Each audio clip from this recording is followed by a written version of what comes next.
Hey guys, welcome back to the channel. This is Carl with Active English. So today I wanted to do a fun video about American slang. Okay, so I'm going to give you 10 really common, really popular slang expressions from American culture that you will definitely hear if you come to the United States. You'll hear these in movies, you'll hear them in the restaurants, you'll hear them at coffee shops, you'll hear them in the shopping malls. Okay, this is how people actually talk. Okay, number one, dude. Okay, dude is a greeting between usually men. Or guys usually talk to each other this way, usually younger men. Dude, it's like a greeting. It's like, hey, how are you, dude?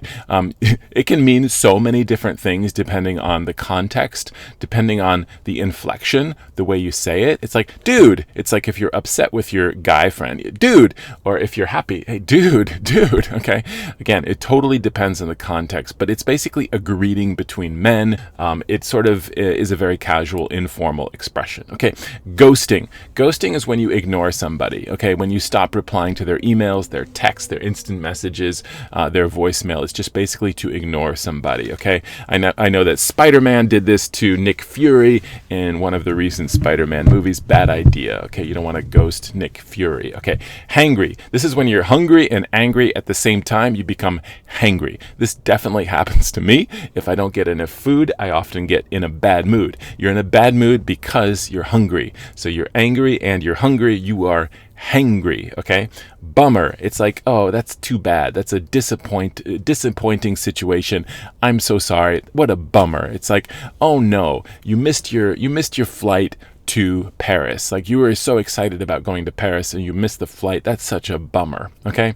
No biggie. It's like no big deal. No worries. I think in Spanish you say no te preocupas. Like don't worry about it, right? No biggie. Okay. No big deal. What's up? How are you? All right. A lot of Americans say this in the grocery store, in the coffee shop. They say, what's up? What's new? We don't actually mean like what's going on. We're not actually asking that question. It really just means hello. Hey, what's up? Right? It's like, how are you doing? How are you? What's up? Okay. Hello. All right. Slay. This is a new expression in the last 5 to 10 years. To slay is when you're doing great at something, when you're doing awesome. Now, awesome is another super common word. American people use it all the time. Awesome means fabulous or fantastic. So when you're doing fantastic, when you're doing fabulous at something, you are slaying it. Okay. To slay is to do something very well or to look great, to look fabulous. Okay. I'm down. It's like, yeah, I'm definitely interested in that. Would you like to have some hamburgers? Yeah, I'm totally down for hamburgers. I would love to have some hamburgers. Okay. I'm down for that. Okay. No, I can't do that right now, but let me take a rain check. Okay, the next expression, to take a rain check, is to reschedule something, to postpone something. It's like, I really want to see you, but I'm not free tonight, so can I take a rain check? Can we meet next week? Okay, and then the last one, low key. This is a modifier. It acts like an adjective, or in some cases an adverb. So it's modifying a mood, it's modifying an action, and it basically means something is very subtle. Do you know subtle? It's like, it's quiet. It's not so easy to notice, but it's still happening. So it's like very gentle, very mild, low key, but it's still real. It's still happening. So that's why we use that expression, low key. So those are 10 really great slang expressions that American people actually use in everyday situations, like coffee shops, shopping malls, movies, airports. So again, you'll hear these expressions if you come to the United States. So as a teacher, I'm always thinking about how my students can remember expressions, remember slang, remember vocabulary, and the best way is to contextualize. All right, so I'm going to give you a listening activity where you'll hear these 10 expressions in an actual conversation, an actual dialogue. So please have a listen to this conversation between Jen and Peter. Okay, here we go. Jen checked her phone for the 10th time. Mark had completely disappeared after promising to meet for lunch, a clear case of ghosting that left her stranded at the mall. Her stomach growled loudly. She was officially past the point of hungry and deeply into being hangry. Hey, what's up? A voice called out. It was Peter, holding a shopping bag and looking surprised to see her. Dude, you have no idea, Jen sighed, trying to keep her cool, but low-key losing her mind from hunger. Mark completely flaked on me. Wow, that is a total bummer, Peter said sympathetically. Well, I was actually just heading to that new burger joint down the street. Want to come? Jen's face lit up. Oh, I'm down. I need food immediately. Peter checked his watch and winced. Oh, wait. I forgot I have to drop these keys off for my sister in 10 minutes. I might have to take a rain check on sitting down for a full meal, but I can grab a quick drive-through fry with you. No biggie, Jen smiled, her mood already improving. Fries are a perfect start.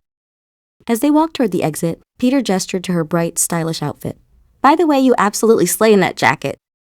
Thanks, Jen laughed, finally forgetting all about her bad morning. Now let's get those fries before I starve. Okay, awesome. So that was a really realistic conversation between two American people named Jen and Peter, where they're using real expressions, real slang. There's also some great phrasal verbs. There's some great vocabulary in this dialogue, in this conversation. So let's have a look and let's go over some of the expressions together, okay? So here we go. Jen checked her phone for the 10th time. Mark had completely disappeared after promising to meet for lunch. A clear case, a clear example of ghosting. Again, ignoring somebody that left her stranded alone at the mall, the shopping mall. Her stomach growled. It's when you're hungry and your stomach is making noise loudly. She was actually past the point, beyond. Okay, to pass the point is to go beyond something. Okay, past the point of hungry and deeply into being hangry, right? So she was not just hungry anymore. She was now hangry, meaning she was angry. She was not happy. Hey, what's up? A voice called out. Hey, how you doing? What's new? What's going on? Right? That's a greeting. What's up? A voice called out. Now there's a phrasal verb. To call out is to call somebody loudly. Okay, to call out. It was Peter holding a shopping bag and looking surprised to see her. Dude, you have no idea, Jen sighed. Okay, so this suggests that Jen and Peter have sort of a casual relationship.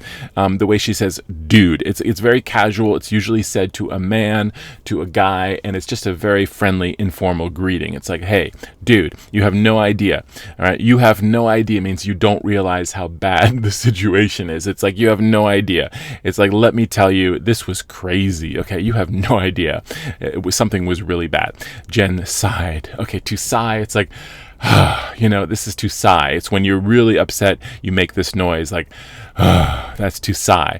Trying to keep her cool, trying to stay calm. To be cool is to be relaxed. So if you keep your cool, you're not getting angry, okay? Trying to stay calm, but actually low key, right? Actually, so in a very subtle way, very subtle, very mildly, but really happening nonetheless.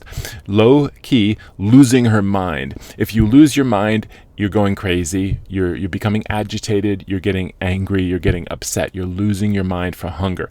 Mark completely flaked on me. If somebody is flaky or if somebody is a flake, it means you cannot trust them. You cannot rely on them. It's like, I have a friend and they always tell me that they're going to call me and then they never do. So they totally flake on me. That's someone who's flaky. Okay, wow, that is a total bummer. All right, that's so disappointing, right? Peter said sympathetically, with emotion, with compassion. That's sympathetically. Well, I was actually just heading to, phrasal verb, heading to means going to, that new burger joint. Okay, a joint is a restaurant and burger, right? Hamburger. So a hamburger restaurant down the street, okay?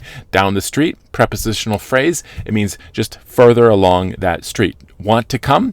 Right? That's do you want to come? A lot of Americans, we leave out do and then the subject. Do you, when we ask a question using do and an action verb. Do you want to come? We just reduce that to want to come, or you can even say wanna come.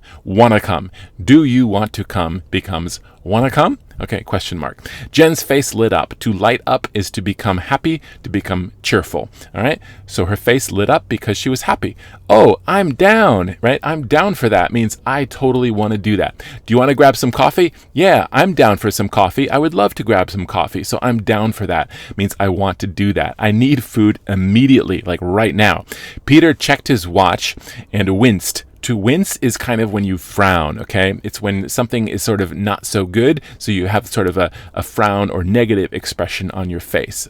Ah, wait, I forgot. I have to drop these keys off. Okay, to drop off, that's a phrasal verb, means to deliver something to somebody, right? The Amazon guy just dropped off the package just a few minutes ago, so I'm going to go get the package from Amazon. To drop off, to deliver. I have to drop these keys off for my sister in 10 minutes. I might I may have to take a rain check. So it means I might have to reschedule. On sitting down for a full meal. It means I might have to reschedule having a meal with you, but I can grab a quick drive-through fry with you. To grab, it means to do something quickly. It's like, let me just grab a nap. Okay, I'm just going to take a 15-minute nap. Okay, let me just grab a bite to eat. I'm going to just eat something really fast. So to grab something is to do something quickly. So I can grab a fast drive-through. Drive-through is like McDonald's, Burger King, Wendy's, Starbucks. You can drive your car through. American people love their cars, so you can actually drive your car through one of these restaurants and get something delivered to your car. That's a drive-through. Okay, so I can get or grab a quick drive-through French fry with you. No biggie. Jen smiled. Means like no big deal. Don't worry about it. No problem. No biggie. Jen smiled. Her mood. That's like her sort of feeling, like her atmosphere, her degree of happiness, her level of happiness already improving. French fries are a perfect start. Okay. As they walked toward the exit, Peter gestured. To gesture is to use nonverbal communication or body language. So Peter gestured to her bright, stylish outfit. Outfit is the clothing you're wearing. By the way means, just as an aside, I just wanted to say this, just something extra. By the way, you absolutely slay in the jacket. You absolutely slay in that jacket. So it means you look fantastic. You look fabulous in that jacket. Okay? Thanks, Jen laughed, finally forgetting all about her bad morning. Now, let's get those fries before I starve. To starve is when you're basically dying from hunger. You're not getting enough food. You can starve. Okay? So she's obviously using that as an exaggeration or an embellishment, or basically an exaggeration of that expression. Okay, great. So those are 10 slang expressions used in everyday context. I hope this video was helpful. I hope it was fun, and I hope it was useful. This is Carl with Active English. Thank you so much for watching. Have a wonderful day. I'll see you next time. Bye.